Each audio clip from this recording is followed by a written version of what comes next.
So what is up, guys? Ben Kai here, and I'm here with the cast of Cerulean Summer, and they're pretty much going to tell us everything they've been doing with it, what it's been like recording that, and just kind of introduce themselves and the characters that they play in this awesome show they got going on. So let's get to it. Go ahead and start with you, Melissa, and then we'll just go down the line.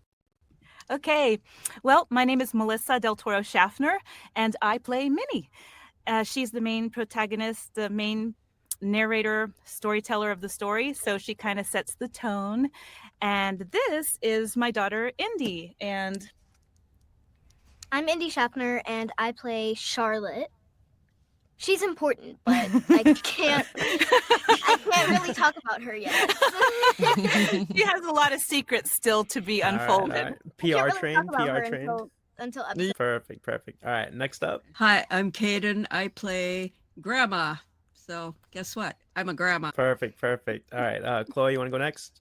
Yeah, hi you guys. I'm Chloë Elmore, a New Zealand voice actor, and I have the great privilege of playing Sandra, or Sandra. In New Zealand, we would say Sandra. Sandra, I think Keiko said Sandra because Sandra. True, Yeah. Sandra. Yeah. Sandra. And that's the lovely Trace's mother, who's played by Blake. Yeah, she's really cool. Awesome. Rich? Yeah. Hey, my name is Rich Summers. I literally live in the mountains of Idaho, about an hour north of Boise, Idaho. And I play Papa. And Papa's important because He is. there wouldn't be a story if there wasn't a patriarch. No, I'm 100%. having fun with Minny. Yeah, I play Papa, and I'm kind of the foundation. My character is kind of the foundation and the rock for all the other characters. So Love that. He's All right, my Get a room. room. I am Blake Cogdill. I play this. I'm not sure if you would know him. This little itty bitty side character named Trace. Doesn't show up too much. Only in episode 1, really. Yeah, that's about it. Not much. Lies. All right. come Lies. on. Wow, wait. I don't know. I listened to the first Humble episode. I heard tonight. Trace quite a bit. All There's right. a trace of Trace. Yes. All right, guys. So just jumping into the story, what do you think, if you had to describe this to somebody that hasn't watched it yet, but you want to get them into it, how would you describe this story in 3 words? Audio Ghibli movie. Ooh, okay. Who doesn't love Ghibli? That's good. Yeah. Yeah, that's a 3 words. Magical- That's How a about tough- magical American anime? Okay, magical American anime. That works. Mhm. All right, perfect. And so what got you guys interested in wanting to be a part of this story? Like what drew you to it? Was it the characters? Was it the story itself?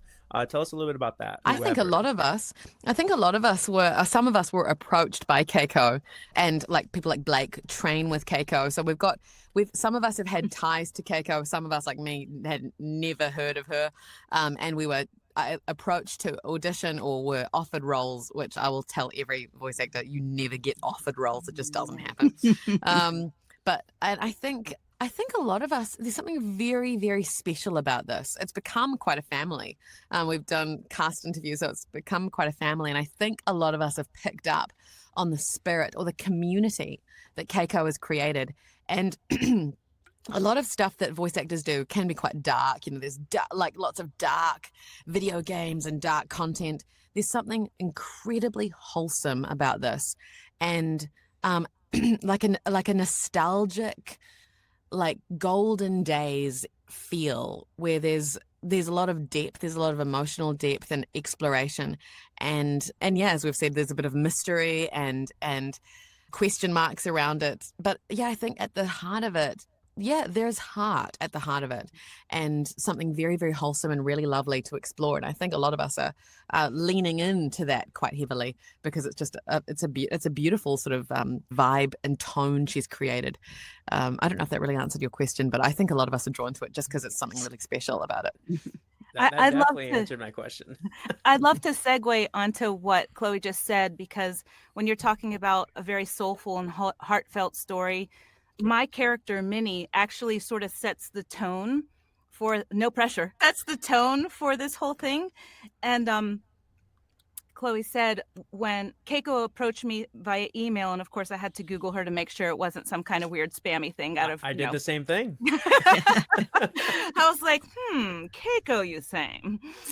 And those first words, the episode 1 is already out. Those first words to lay down the entire story, like, you really get an idea of like just the love and the gentleness and the empathy that's going to go into this whole magical story.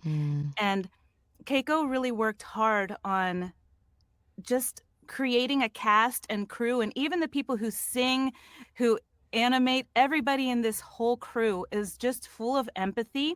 And I think that that's what's very unique about our experience, is that she's very lovely when it comes to giving you an opportunity, letting you take the lead, and also creating a team environment. So it's just a really cool production to be a part of. That's great. That's great. I love to hear that. And what about you, Caden? Oh gosh, I just saw it randomly, I think on Twitter. Just Really? calling for the casting announcement, and I said, yeah, I'll give it a try. Hey, and here you are. I'm a grandma. I could play a grandma, so. But and it looks like it worked out great for yes. you. And Awesome. yeah, the camaraderie between everybody already, it's unlike anything else I've ever worked in. It's That's amazing. great to hear. I'm so happy for you. And what about you, Rich? Well, I'm kind of like Chloe. I didn't really know anything about Keiko or MLA Entertainment, and got an email from Keiko one day, and I'm going, and first off, when you're in this business, you do get approached at random, but 9 out of 10 of them are scams.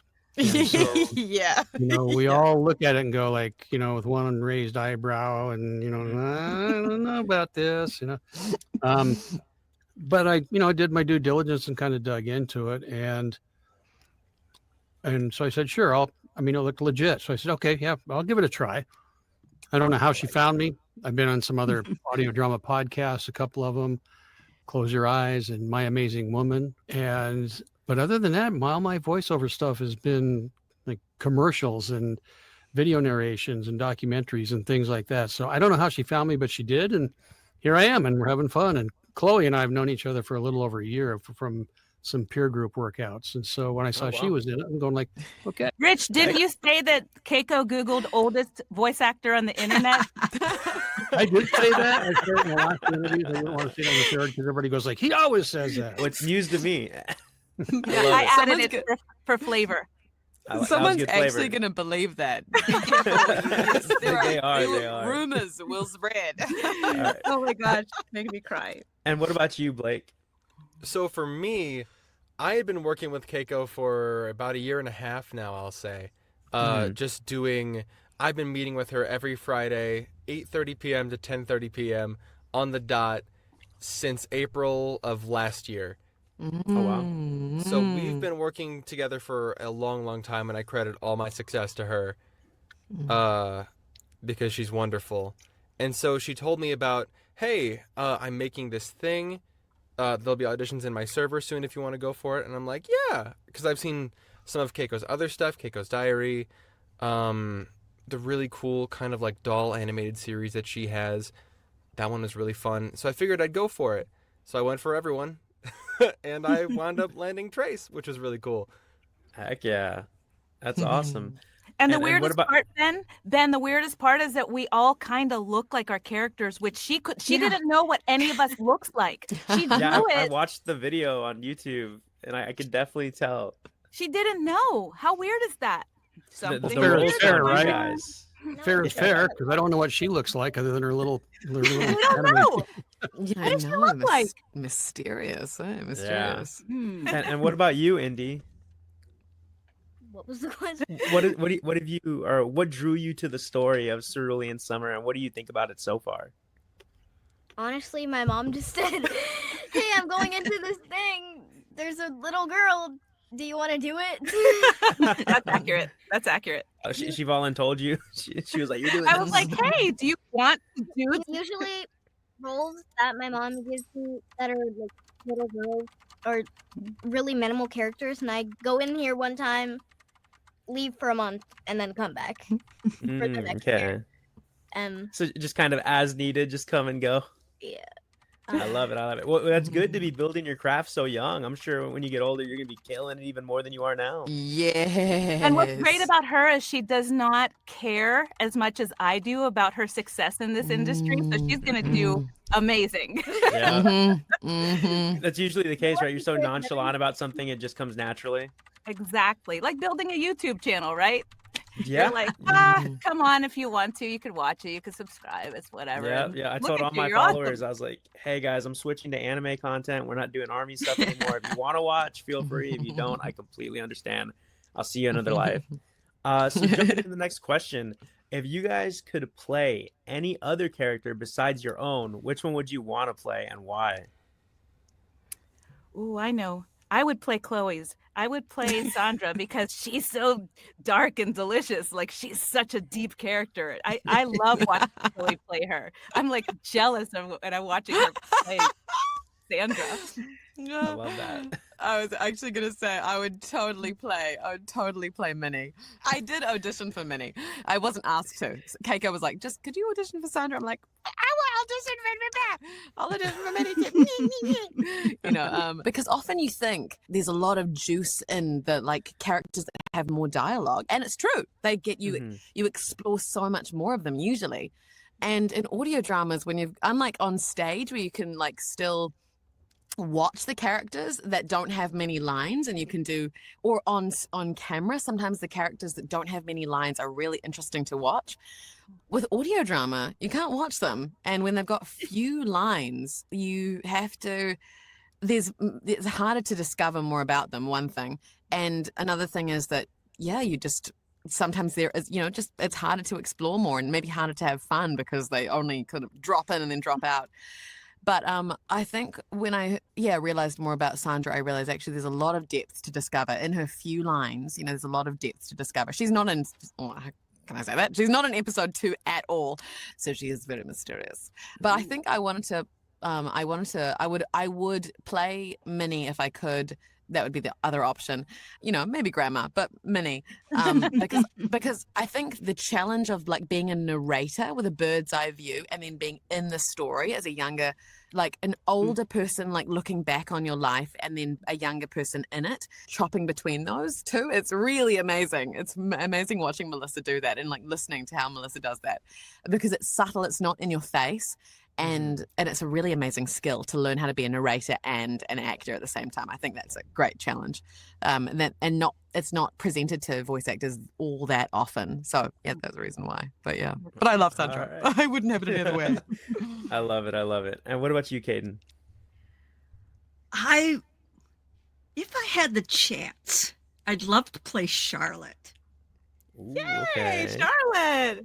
The things you'll find out in episode 2 about Charlotte and all that mysterious stuff going on. Yeah. I like it. I like it. Yeah. Okay. And what about you, Rich? Unless there's a character coming up in future episodes that I'm unaware of at this point, I don't know who else I could play because there's just nobody that really fits my sound or my texture. And maybe if a pirate shows up from the ocean, I can play that. Hey, that'd be good. You can't play a middle schooler? Rich, Yar, Indi, come here, you little rat, come here. You just gotta bring up your little girl voice or your little boy voice. But unless there's somebody coming up in a future episode, I really don't know who else I would play but Papa. All right, so we're You're the sticking with perfect Papa for Papa. you. Yes, Yep. you are. And what about you, Blake? As for me, I don't know if I'd want to play anyone else. I think everyone else plays their parts so perfectly. Okay, Why should I have say over that? Porco, you could be a great Porco. Porco. This is true. This is true. Well, and because this is one of my first leading roles in anything. For most of everything else, I've either been a side character or part of an ensemble, or for many other audio dramas in the background.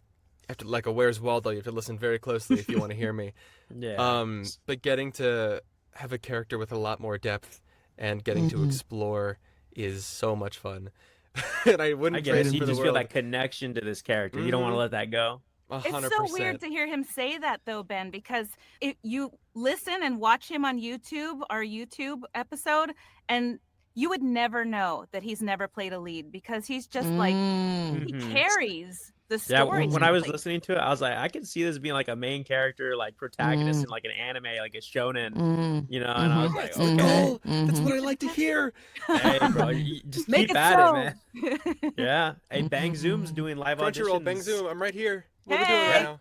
We're Anime there's Frontier. 1, 2, 3, 4, 5 of us. 6. You can throw 6 of them us. in there. We like to do it. There Bang you Zoom. go. They're doing live auditions at Anime Frontier in Dallas, December 12th, 14th. So if you guys have free time, fly on down. Shout out. You should get some sponsorship stuff from them. Yeah, Shouting I've out. interviewed pretty much their whole team back when they did it in Florida, so that was pretty cool. Oh, nice. So definitely try it. The process real streamlined. You go up there, read a couple of scripts, and then if you do good, they call you back. You do the ADR dubbing, and then if you do good on that, you win, and then they fly you out to California. You get some roles. Yeah, so it's pretty cool. Try it out. I see Googling Southwest in my near future. Yeah, I'll be there at the Anime Frontier. I'll be interviewing them again. People in line ready to do it. So maybe I'll see you guys there. Maybe. And Southwest has assigned seats now. Yeah, starting January, I think. Right? Oh, very Yeah. interesting. Mm-hmm. Yeah, I've done All right. Bang Zoom auditions at, I think it's either C2E2 or Anime Central down in Chicago. And it's, even if you don't, get further than the first round, it's such a unique, because you're up in front of all these people. It was such a cool and experience. it's so much fun. 100%. That was the first time I stepped on a stage since high school, which was like 2015. And I was like nervous before, but it was the same way in high school. I step on stage, nerves gone immediately, and I'm just reading the lines, acting it out, and I was like, that was fun. I don't care if I advance or not. I know I did good, and I'm happy with that. So that was really, really cool. How courageous of you. But also doing the ADR stuff in the second round is, I've never done that before, and it was such, like, your learning level is like this, but that too is just so much fun. I don't know why. Yeah, I agree. I got to so rush. amazing. Yeah. All right, and so jumping back into Cerulean Summer. So I was reading the press release that Keiko sent me, and it said in there that it's been dubbed American anime. Would you guys like to touch on that a little bit and just tell me what that means to you, what it means for Cerulean Summer, and just how you interpret that? Everyone's looking at me. I'm looking at you too.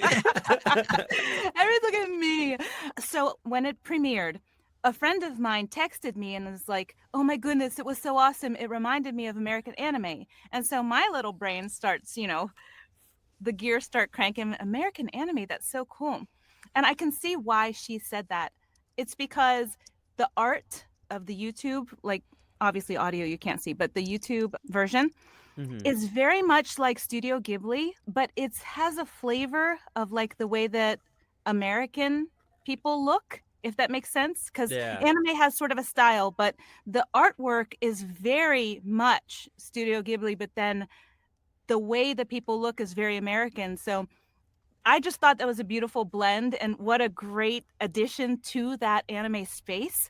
And so I'm excited to hear it catch on. So I would love if it caught on and it became like a full-blown production. That would be amazing. That would be pretty cool to see that come to fruition. Anybody else?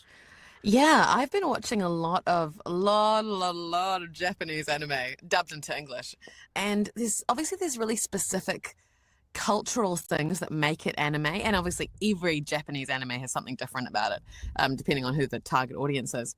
And I think there's something, like I said, this word wholesome keeps popping up with Cerulean Summer, that it's not even necessarily targeted to like teenage girls or teenage boys, or obviously a lot of Japanese anime, it's got a narrow target, and I'm always a sucker for the teenage girl stuff, even though I'm 32. I'm like, I think what makes this American and I'm a New Zealander, so I'm the non-American in the room trying to describe what American anime could be. It's better.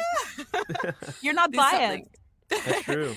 And yeah, I guess there's something to me that's really romanticized about America, this American dream that we all still believe in, like even New Zealanders.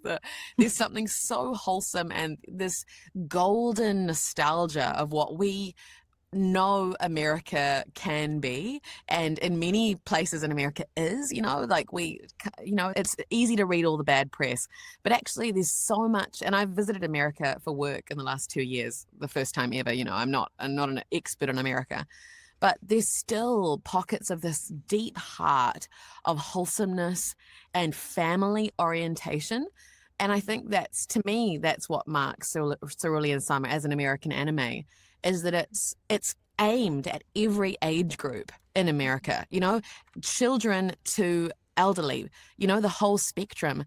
And I feel like that is the heart of it, is this family focus of wholesomeness. And it's not, it's playing on some deep core human heart truths, like unlike Japanese anime where it might be like fighting and winning against the monsters or, first love in high school. It's like something much deeper, which is, and I guess it taps into some, pretty meta things, especially as sort of episode 2 comes out.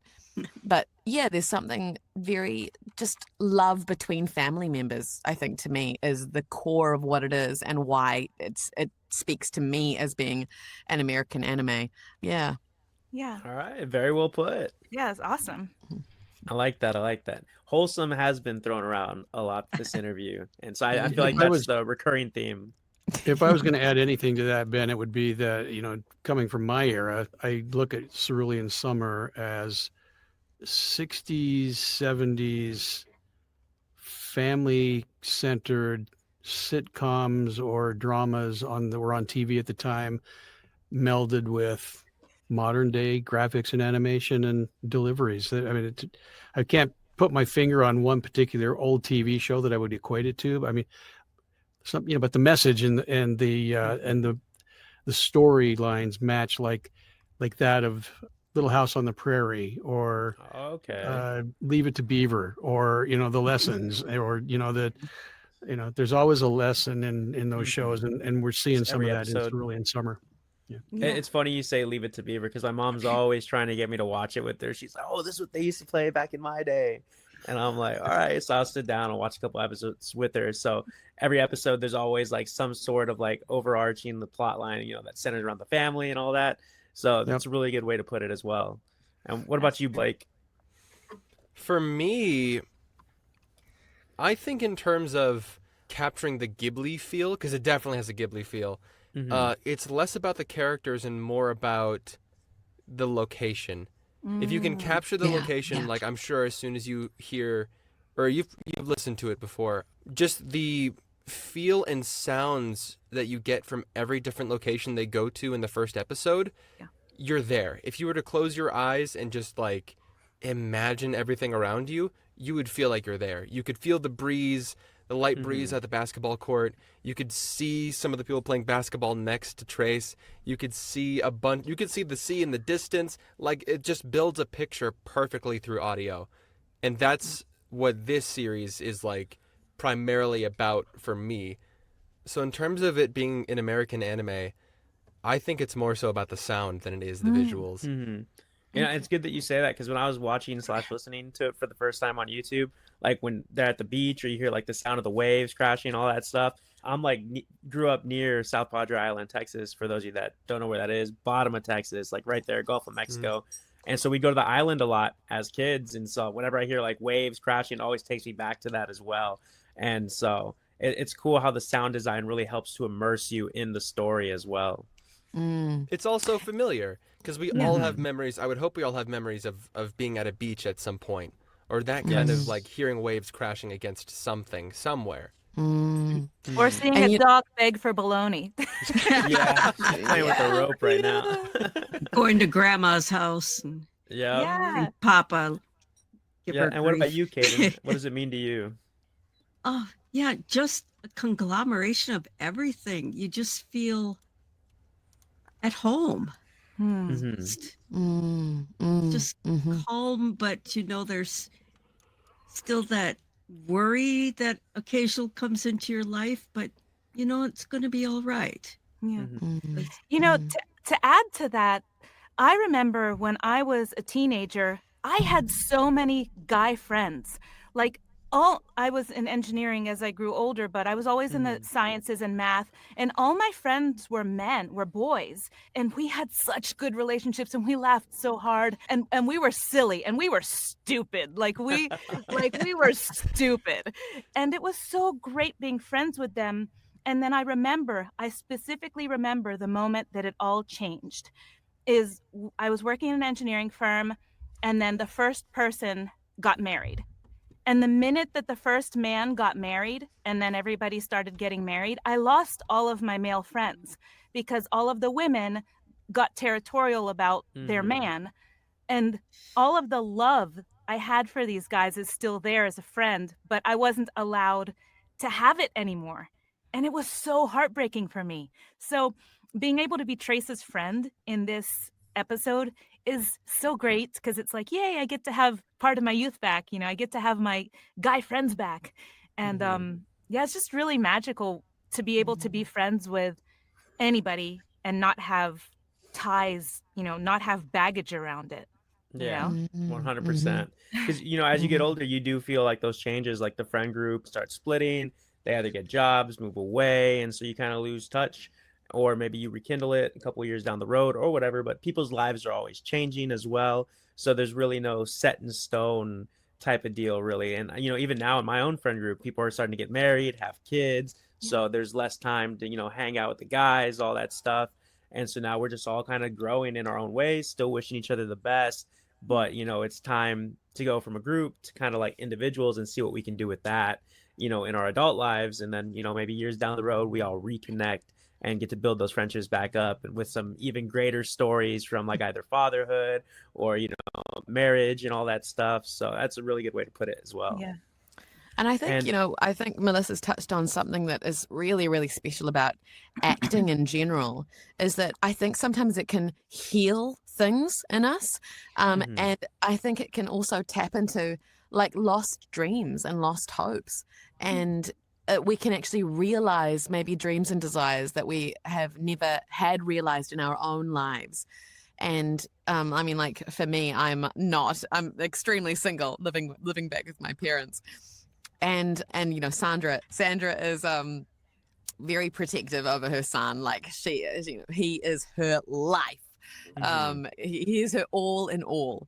And so, there's a part of me going, well, I don't have that lived experience, but like I'm sure I was born with a maternal instinct, and it's great to like tap into that, to just go, maybe this was a dream of mine. And I mean, I think we've all got to be honest with ourselves to just go, what are our dreams and desires, and being able to tap into these in acting.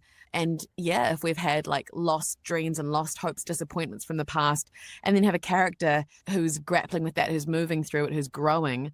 And I think that's one extremely special thing about acting, is that it doesn't need to be cathartic. And I don't want audience members to feel like we're having some kind of therapeutic, thing, because that's, not always generous. Like when it's not, that's kind of self-indulgent, I think, if we're trying to have a therapeutic sort of time of acting. But it happens. Every single actor, I think, has a therapeutic, cathartic moment, and the audiences do get to be in that and hopefully benefit and go through a similar journey. So I think we do get to, just like live through some of these lost things, No, and that's actually really good how you worded that, because like I remember what I did high school theater like 4 years, took it as a joke because my girlfriend had the class and I had some lame computer class, and she was like, oh, it's fun over here. So I took the class, and turns out, I was decent at it. And my theater teacher had taught my cousin back in like the 80s. So he knew me. It was a small form of nepotism, I guess, if you want to call it that. And, he just took a liking to me and just really started training me up. And I remember doing the shows for the elementary kids and them just being super happy and telling us, oh my God, that was great. And realizing at that moment that I wanted to do like something in entertainment. And if it wasn't for that, like, I don't think I would have started my YouTube channel and everything. And then, that's what I wanted to go to school for at the time, but missed the housing deadline for college. So I joined the Army, And so I did put a lot of like that entertainment stuff on the back burner while I was in the Army. You know, we did the YouTube channel and stuff. That was more like social media-ish, right? There really wasn't a whole lot of acting involved. But I think fast forward, 10 years later from joining the Army in 2015, I just realized, you know, hey, like I can do this now. Like I'm not in the Army anymore. Like I do these anime interviews. Like, you know, maybe my time on TV screens has come and gone, right? I feel, but you know, I think voice acting would be something to try out. And I feel like just the small steps I've taken to start that journey, because I don't think I've truly started it yet, but you know, like just, you know, getting some equipment here and there, whether it's this Rode mic in front of me or the Scarlett over there in the corner, or Yuri Lowenthal's book, you know, on voice acting. I feel every time I do something like that, like I'm one step closer, and it's like bringing that dream back into the picture. And so I'm excited to see where, you know, actually getting more involved with it and just maybe taking classes in the near future and all that will lead me, and how much more it'll kind of put those puzzle pieces of that dream back together. You know, it's interesting. It's interesting you talk about the on camera, because I am not an on camera like enthusiast, even though I like these kind of things, like, you know, interviews and stuff like that. But on camera acting is a totally different animal. But what I have noticed in the 7 years that I've been voice acting full time is that it's so important to get uncomfortable and learn something new that kind of scares you if you want to make a quantum leap. So a lot of times people will suggest improv in person, and I know you took theater, but maybe, you know, I've been told, why don't you try some on camera? I'm like, no, I did that once and it didn't go good. I will not put myself through that again. I'd like to stay behind the microphone, please. They need actors. Look at Danny DeVito and Rhea Perlman. I mean, they've had would you really think that like, oh, this guy's going to get lots of movies? Like, but True. We need characters. And stories need to be told, and they're just regular people. So it's not like we have to be, you know, everybody has to be Tom Cruise or whatever your favorite person is. It's just, you have to be yourself. And that's beautiful, you know, you're good enough like you are. I don't know. That's I like some words of inspiration right there. And so before we jump into more of like the voice acting specific questions, is there anything else you guys would like to touch on for the story of Cerulean Summer? Anything I might have missed or didn't ask, or anything along those lines? We did have new cast members announced this week. So I would like to see if I can give a shout out to our newest cast members. Do it. Go, feel free. So Frank Viss, I believe, is Leo. So he's going to be playing Leo. And Leo he's a very charismatic person, and he likes to troll Minny. That's one of the biggest things. He likes to troll Minny. So Keiko told me be prepared to be very annoyed with Leo in the next couple episodes. Perfect. He also has like a pretty close relationship with Charlotte from what I know. Yeah, so it. He has a close relationship with Charlotte. And then DeAndre Williams is playing Tiger, and Tiger is one of Leo's friends, basketball guy, volleyball guy. Jason Zamowski is playing CJ, who is also one of Leo's friends. So all of Leo's clan is coming in to the fray here. And then Kira Rhodes is playing Rox, who is one of Leo's friends as well. And she is kind of a sports girl and all that. So yeah, so we're going to be welcoming in new family after we finish up this interview. Perfect. And so I guess building off of that, is there anything that you guys can talk about or are excited for coming up in episode 2? I know episode 1 is out currently, and 2 is on the horizons, correct? So anything in particular from that episode that you guys are really ecstatic for, or anything like that? One thing that comes to me is that I obviously didn't know much about episode 1 when we started recording. So I just went into it blind. And it seems like on the surface, you know, very, like I said, American anime. Let's just go with that. But from what I've heard, and I know nothing about episode 2, like nothing. I haven't read it, know nothing. But the more I'm sort of getting these hints, there's some supernatural elements and supernatural themes. And I thought, wow, I was not expecting that when I read episode 2. And when we recorded, I'm like, I just didn't expect supernatural sort of elements to come into it. So I'm excited for that. Go ahead. My role is significantly bigger. Like, as you probably would know, because I only had like 1 or 2 lines in episode 1. Pretty much I'm replacing Minny. Okay. She would not. She would not. Just for episode 2. We're excited to see it. Don't worry. Yes, some weird things are happening in Cerulean. That's what Okay. Keiko says. A lot. I like it. I like it. Anybody else? All right. And it's cool how you guys talk about the supernatural aspects. Like when I think of something, I love when a show or an audio drama or just anything can do it like that, kind of like subtly. Like it just, whoa, like supernatural, like kind of just works its way in, you know, and it's like, whoa, it kind of reminds me of Riverdale. I don't know if you guys ever saw that show, but, you know, it starts off like, you know, just a regular old show and then just out of nowhere it's like, whoa, the supernatural aspects, okay. And so it just kind of makes it, you know, that much more interesting because you're kind of like, okay, what's going to happen next, you know, what kind of supernatural is it, what's the extent of it and all that. So it just kind of leaves you guessing and wanting more. Yeah. And Trace is the one who unearthed it all, Blake's character. He's the one that got into all the trouble to find it. Perfect. Yeah. Really All cool. right, sweet. And so where can they find Cerulean Summer? Where can they watch it? Where can they listen to it? Tell us everything you know about it. I think it's pretty much on all the streaming platforms like Spotify or Apple, or trying to think of some of the others off the top of my Google head. but- Podcasts. and- Yeah. Okay. Yeah, there's several places you can find it. I'm sure if you Google Cerulean Summer audio drama, all those sources will come up pretty Perfect. quickly. And they have a variety for everybody, guys. If you like just listening to things, again, Spotify, Apple, all that stuff. If you guys want a visual, you know, representation of it, kind of like what I watched it on YouTube. I'm like you a did. visual. Yes, I'm a visual audio learner. Like if I were just Mhm, listening to it, I don't think I would capture it as much. And it's really cool through the YouTube because you can kind of put, you know, the face to the characters and everything like that.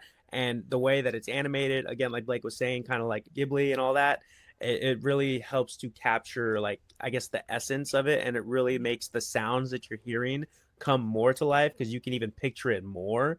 And I just thought it was a nice touch, you know, especially for me. I'm a visual audio learner, not just audio.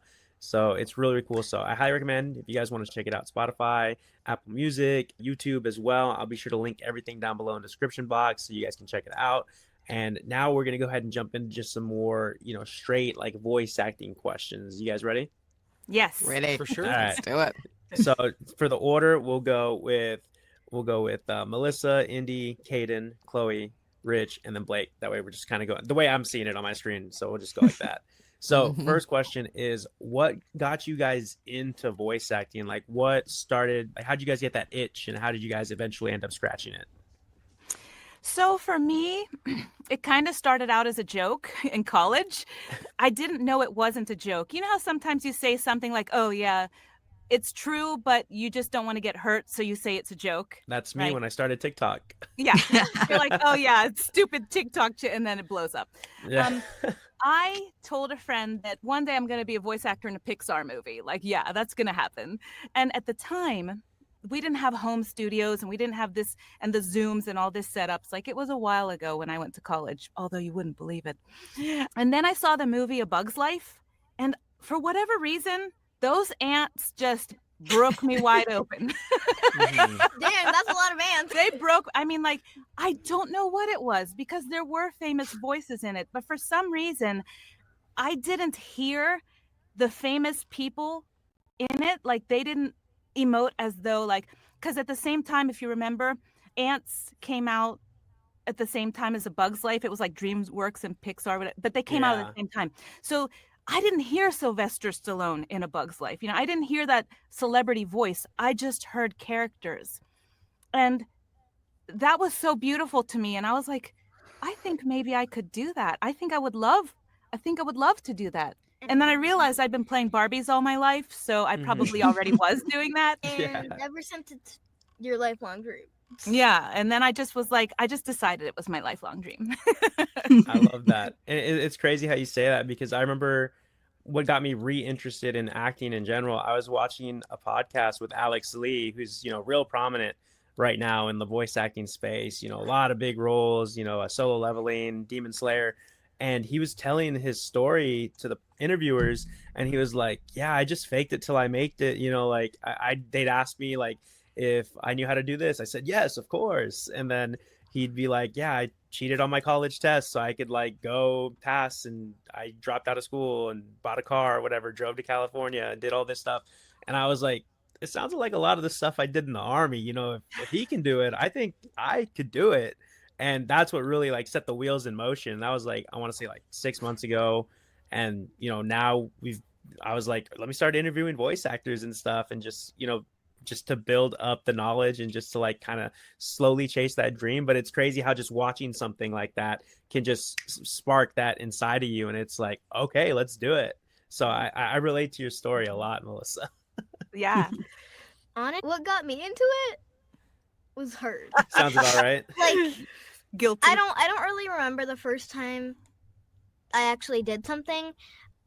I just know that it was probably like her coming up to me and being like, hey, can you do this role for my podcast?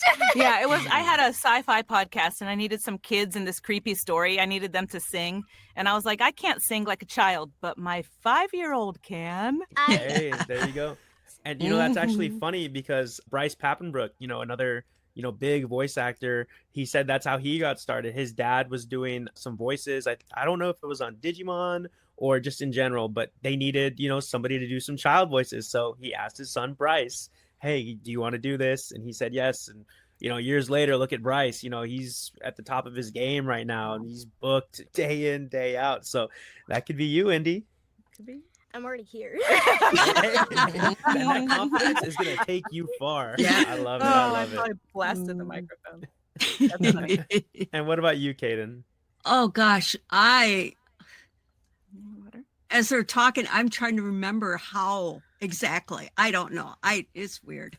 I have a background in community theater to start with, and did all that and loved being on stage and all that. And gosh, and then I got into actual play D&D games. Ooh, okay. Where you're, like Critical Role, where you're sitting around with your friends and just, that's all improv, you're just telling the story. And when I was someone mentioned about that they're taking classes. And I thought, I live near Chicago. I could see what they have. So I started taking voice classes down at Actor Studio and Second City, and just learning all sorts of techniques that I was thinking I could bring into the games. But then I said, I like this voice acting thing. I can make weird voices. I can be myself. I can, and so that just sort of slid everything together, and this is me now. And it kept me alive during the pandemic, let me tell you. That's so cool how D&D kind of segued into voice acting for you. Yes, because you really do have to get into character. Like, I played a few D&D games myself, and the more you can immerse yourself into the roles, the way better the story and just the overall dungeon exploration is. Yeah, so when you end a game and you're just going, what the heck did I do? I don't even remember. That's when you're in character. You're so in the zone. Yeah, I love that. Yes, definitely. All right, what about you, Chloe? Well, I was a pretty isolated homeschooler, and I think it's funny, things just sort of, you slide into things over time. You're like, wow, I didn't even realize, with my sister, we'd play in the forest and play in the woods, and we'd pretend, and we'd obviously get our dolls and our little fairies, and they'd do crazy things, and we'd play all their voices. And I only realized, like, now all these years later, oh wow, that was the seeds of something, of like, and the characters that my sister played were so different to the characters that I played. She was always a mum. That was all she wanted to be. All her Barbies were always pregnant, her fairies were pregnant. She typecasted herself. She typecasted herself. So now all she's wanted to be in life is a wife and a mother. That's all she's wanted, and that's, it's a beautiful, beautiful calling. But mine were like dancers and performers, and they were doing wild things, and they were saving the world, and they were like, we had crazy accents and voices and all that kind of stuff. So I'm sort of seeing, like the little Chloe already had that in her. And I think I mistook it for confusion about what I wanted to do in life. I thought, well, I want to be everything because my Barbies and my fairies, they're everything, they're like spies and secret agents and all these different things. And I didn't know, honestly. And it took me until I was 18 years old, and all this time homeschooling, very isolated, and just in a lot of pain. It was a very, very painful upbringing, and I retreated into characters. I retreated into animated shows that I would just watch again and again and again and again and again as a total escapism. I'd have a lot of imaginary friends. I didn't have one friend, and it took me into my 20s before I had my first friend. So I lived in my imagination and in isolation. And so I think with like cartoons and media and, you know, these other characters, that was where I was bonding with my friends, you know. So eventually I got honest enough with myself to just go, I'd like to give acting a try. And so I joined a drama school, and I didn't get accepted. I was on the waiting list, but anyway, someone dropped out, and I came right in at the very last minute. Swooped in to a pretty small class of like 16 people, and that started me. But again, like, that was 2014, and I didn't, even in drama school, and we took a few voice classes, it didn't occur to me that voice acting was a thing. It just didn't occur to me. And it was during COVID where I was like, oh my gosh, voice acting is like an entity. It's a thing. I was just pursuing like on screen and stage.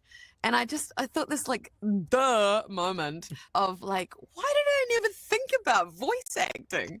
And I think I'll end on this, that boy, this is not to scare anyone, but you got to come in eyes wide open. Like, this is a rejection industry, and you're going to hear no, or not hear anything. I mean, when I say you're going to hear no, you're not going to hear anything. Radio silence, crickets. Yeah. But it's going to be rejection. It's going to feel like rejection.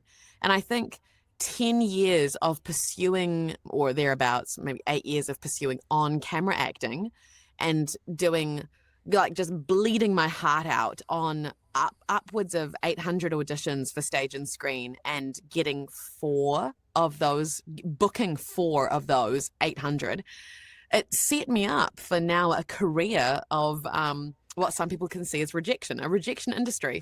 I think we can reframe that. I don't see it like that anymore now, but I think you grow. It's I think selection. I needed to. It's selection now. That's exactly right. Yes. Yeah, exactly. No, I do like what you said about rejection, though, because whenever I do these like public interviews, whether it's for spring break or I'm at a rave or I'm at an anime convention, there's a lot of times where I'm like, oh, hey, do you want to do like an anime interview? Hey, do you want to talk about what spring break is like? They're just like, no.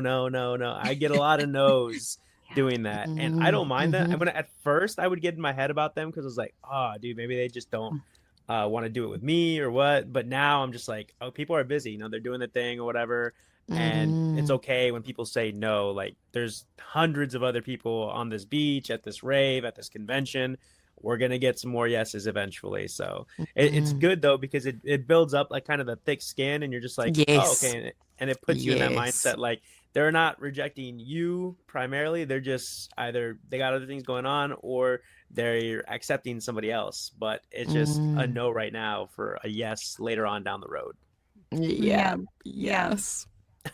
Perfect. That is so and Rich, true. what about you? I had a very long and successful career in radio broadcasting. And I can hear it.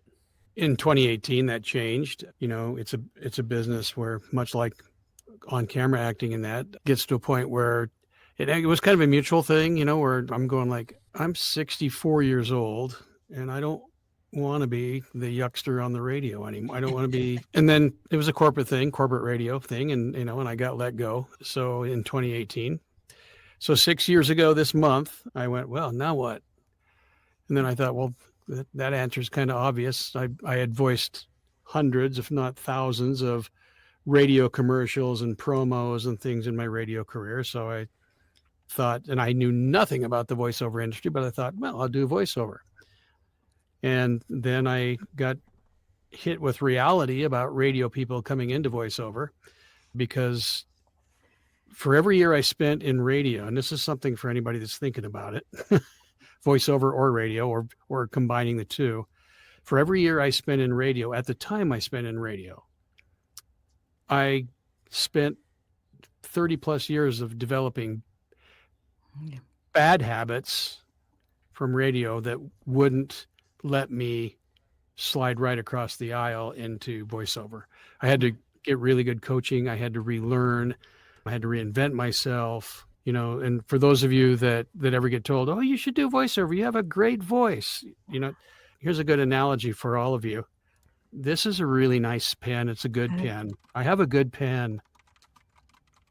I'm not a good writer. That being said, you can have any kind of voice. You can have a voice like this, but you can, if you're a good actor, you can find a place to exercise your acting chops with the voice that you have. You don't have to have a buttery, you know, or a chocolatey voice to be successful in voiceover. No, and sometimes that works against you because, you know, it is too smooth. It is too legato. And I really had to step back. I won't lie. I really had to take a step back and really rethink everything.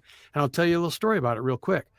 Right out of the gates, I booked, I don't know how I nailed the audition, but apparently I did, because I booked a job for a national beverage company. Oh, okay. Right out of the chute. And I'm going like, I got this. Yeah. Okay. All right. I got this. Big ego boost. But in the session, I couldn't recreate it. I just lucked out on the audition and I couldn't recreate it. And the more they dug at me trying to, I shouldn't say dug, the more they tried to direct me to get to what they wanted, the more flustered I got, because it was my first time, right? Wow. And I ended up losing the job. I ended up taking I got what they call a kill fee for my time, but not the money that came with a big job, and not the notoriety, for lack of a better word, or the exposure. And I was going like, oh man, I got to figure this out. And that's when I started reaching out to voiceover coaches and getting involved with peer groups, workouts, and things like that. Voiceover is, when you start succeeding, it's awesome. It's a lot of fun. There is some great money to be made, but it's not easy to break into, especially right now with AI coming on like it is. And you've got to be able to elevate yourself above what AI does and really, really, really connect to the copy, whether it's an audio drama like Cerulean Summer, or a Nike spot, or, a sports promo for ESPN. They're all different, and you can be successful in all of them, but you have to be able to be flexible enough and Directable. And direct, actually, absolutely directable. Yes. And be willing to go down those paths if that's where the director wants you to go. Yeah. So, and the more you do this, the more confidence you get, and you do settle into being who you are and able to use your voice as your voice and not something you're going to put on for the commercial, everybody. Unless that's what they want. That's what they want. Sometimes they don't know what they want, right, Rich? Like sometimes they'll just direct you in circles and they don't know what they want. And then you're just like, I can't do this by myself here, people. I can't. Sometimes you surprise them by showing them something they didn't know that they wanted. So yeah, you just like never that. know. That's why you have to get the coaching, and you have to be confident enough in yourself. First off, you submit and forget. Chloë and I know that really well. Submit and forget, and don't look back, because if they want you, they'll get a hold of you. And if you sit there and wonder, oh my gosh, did they listen? Do they like it? Oh my, you'll drive yourself nuts. Right? Yeah. And but what you do through that series of submit and forget, or rejection or selection, whatever you want to call it, is you start to gain confidence, that you become very confident in your own abilities. You know that you could do the job, but you also gain that confidence to know that if you don't get the job, you don't care. You just move on to the next thing. So sweet. Well, I kind of like how, you had that whole journey from radio to voice acting, and just kind of like, getting your feet sturdy, and then, coming over here to Cerulean Summer. So it seems like you definitely found that confidence and found that transition. yeah, thank you. It was a lot of work. I'm not going to lie. And I'm not saying that to say, look at me, look at all the work I did. I'm just telling you, if you're breaking into this now, that's what you have to look forward to. That's what you can expect. 100%. Yeah, you And might what have about- the most brilliant voice, but if you can't act and, perform with it. And it's funny you say that, because almost every voice actor I've ever interviewed, when I ask them like, oh, what's some advice you'd give to somebody barely getting into it? They're like, oh yeah, it's everybody thinks, they can do funny voices, and they probably can, and they could probably do voices, but they don't forget that voice acting is still acting. So I say take acting lessons, build your craft up that way, and then you'll see how much it'll help you along down the road. And I'm like, okay, noted. And that's like almost every person has said that when I ask them at the conventions and all that stuff. And another thing is, if you're new in this industry, don't chase people around with your demo. Don't chase them around with like your phone, making them listen to how brilliant you are. Like, like I'm telling you, like people think that they can go to a working or a person who has worked in voiceover and be like, listen to this, get me jobs, get me work. And it's like, it's not that easy maybe anymore. These days, you need to be a business owner. You need to know about accounting, finance, invoicing. You need to know about technical stuff like we were talking, Ben. You have to know about email and Dropbox and MP3s and bit rates. And you literally have to know how to run a business. And if you're not willing to get into it at like thigh deep, waist deep, you're just not going to be able to compete because people are willing to do that, you know? 100%. And Blake, what about you? What got you into voice acting? I'll say something for Blake, just how he's been coaching with Keiko. And I haven't coached with Keiko, but just when she directs us, she's so kind and so positive and so encouraging. And maybe it's different from what you've experienced, Ben, with the army, where they use criticism to try to bring the best out of you. And it can actually shred you a bit. Like it can damage your heart a bit. So I wonder if with Blake's experience with Keiko, that her encouragement has brought the best out in him and has brought confidence and the self-belief. And I think when we feel safe, we become vulnerable. No one is going to be vulnerable if you don't feel safe. And I think Keiko makes this ability to make you feel so safe that you can bring your heart. And a bit like you were saying, Ben, being a voice actor is a bit like being a door-to-door salesman and opening up the bathrobe, you know, and just, you know, it's what it feels like. You're being so vulnerable. If we're doing it right, we're being vulnerable. And so I think from a few of the times that Blake's talked about his coaching with Keiko, I think she knows how to bring the best out because she's so kind, you know. Anyway, Blake, you go ahead. You don't let me put words in your mouth. Tell us how you got into voice acting and what that experience working with Keiko has been like. For sure. So way back when, because I've been doing this for 7.5 years now. This was like middle school. I was thinking, oh, I'll become a awesome director for movies and films and all that. And that's the avenue I was going towards. So I got involved in theater, tried doing all that, didn't really work out very well. So I thought, okay, I'll just make my own stories. But you need someone to read those stories if you're going to make it into a YouTube video. So I decided to read my own stories to YouTube. And I unlisted them all.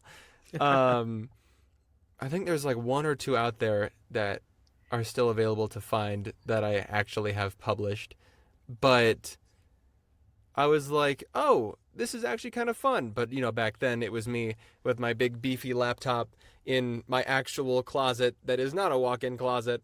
It is a sliding door closet. So it's me huddled up in the corner with this laptop with this like blue Yeti off to the side, just like reading these little scripts. And it was so fun that I was like, okay, we're renovating the basement. Maybe I'll talk to my parents about this and I can get a little room to myself in there, which is what I'm in currently. I converted this room by myself to a little recording booth from a walk-in closet. Perfect. And so what's that experience like coaching with Keiko been like? Oh, talk about sentimental. I was going to quit before I started working with Keiko. I was ready to throw in the towel, yeah. I was done at that point because it was nothing I had done. Everyone's probably had this experience before. The really, really bad dry spells where you're not booking anything for years, but you don't know what you're doing. You just don't have any guidance. So I'd taken classes at that point. I'd tried doing other things. I'd tried like getting my name out there through other means and stuff. And I had been working with Keiko for a little bit before that with my demos and such.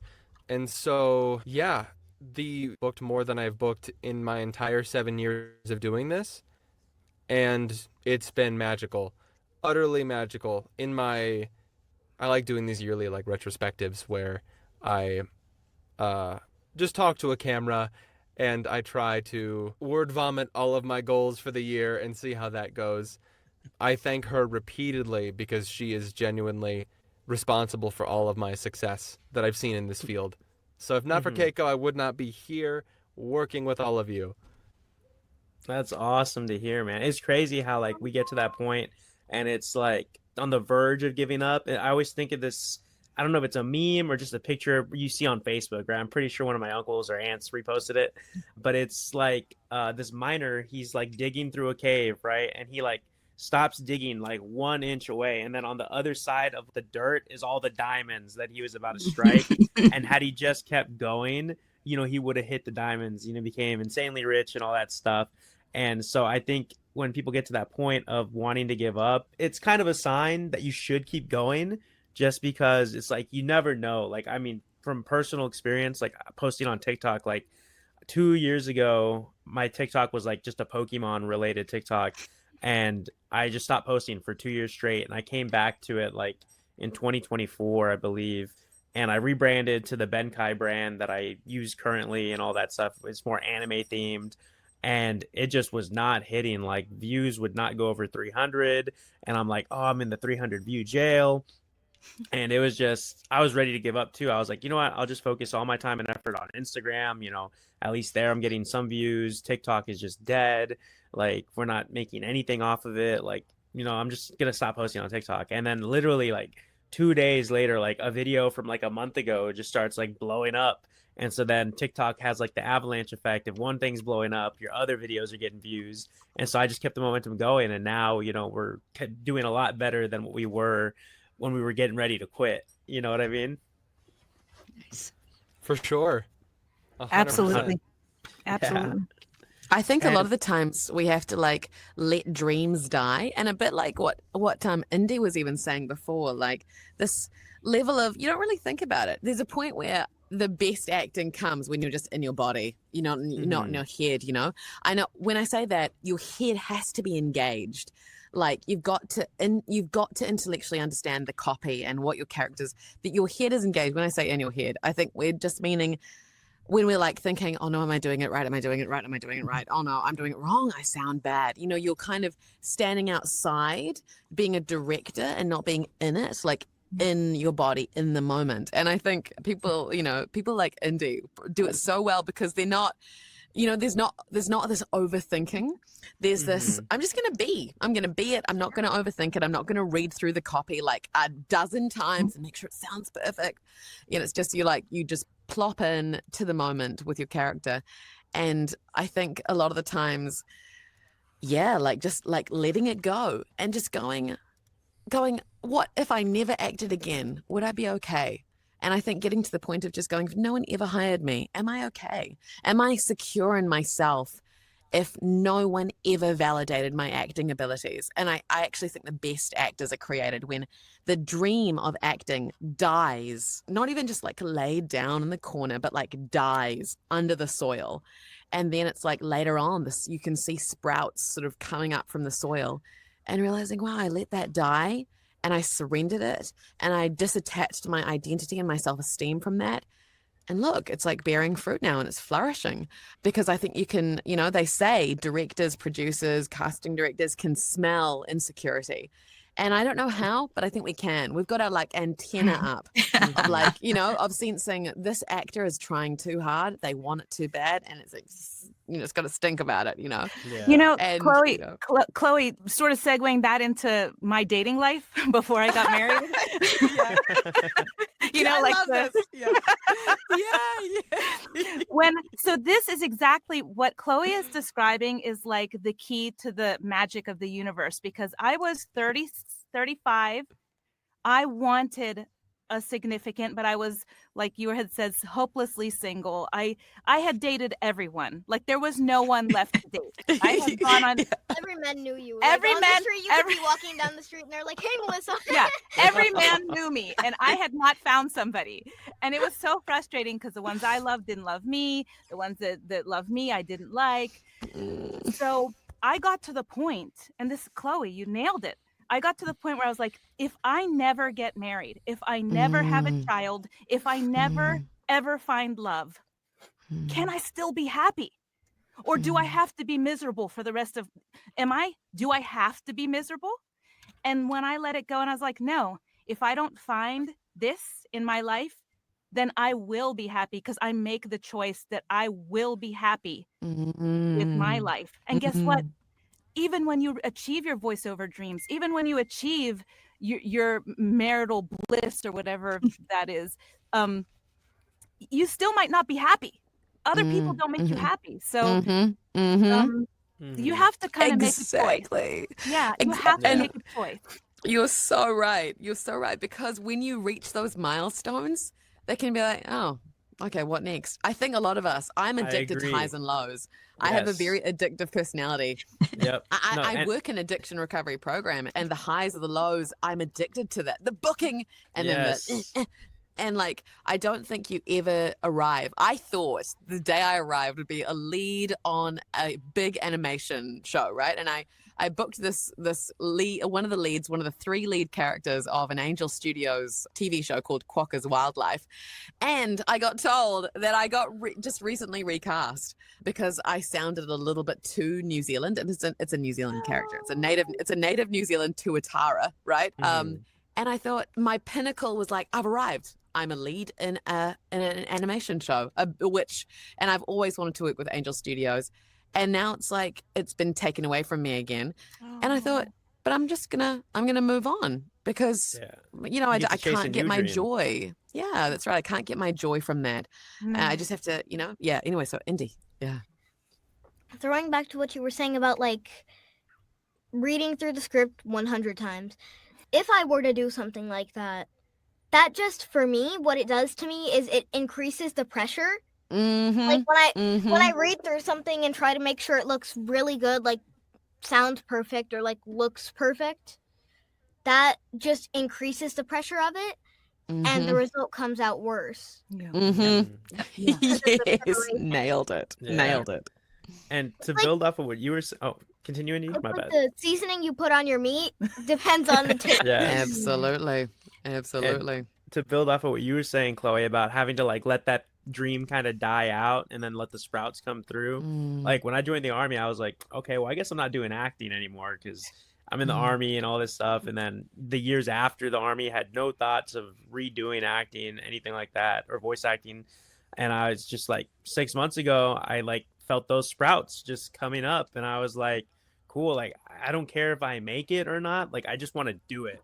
And same thing when I did like the Bang Zoom auditions in Florida, I was just like, this is my first time on stage in 10 years. Like I should be more nervous, but I'm excited. Like I felt like Blake, you probably watch a lot of like shonen anime, but like maybe like in the original Naruto when he's about to take the tuning exams where he looks like nervous and Kakashi's like, oh, like his nerves are getting to him, and he's like, oh no, I'm excited, like this is crazy, like all these other ninjas are like super strong and all that.